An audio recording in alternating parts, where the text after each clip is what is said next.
This might just be the easiest bread you will ever make.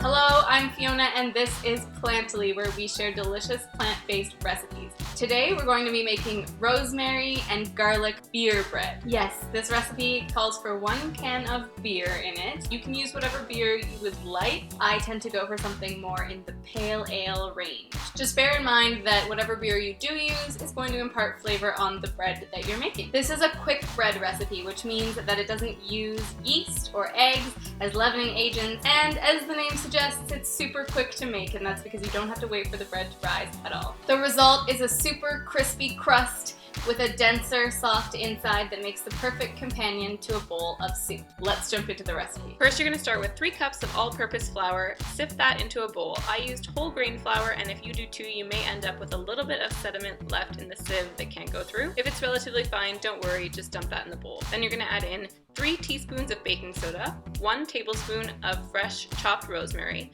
1 teaspoon of salt, 1 tablespoon of sugar, and 2 cloves of minced garlic. Mix that all together until it is well combined.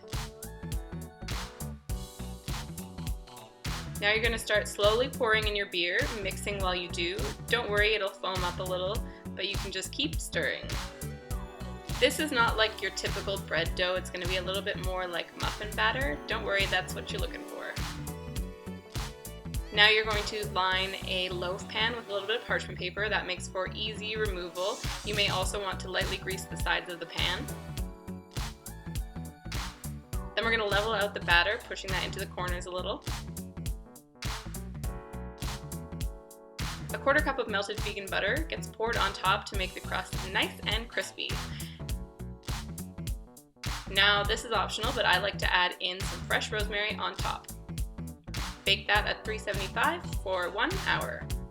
Is there anything better than chopping into some fresh, warm bread? Butter that up and serve it with some soup.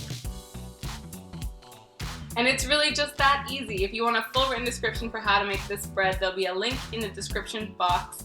And if you make this recipe, please tag me on social media. I'd love to see your creations. I'll leave that below as well. If you enjoyed this video, I'd really appreciate it if you gave it a like. And if you'd like more recipes, be sure to subscribe.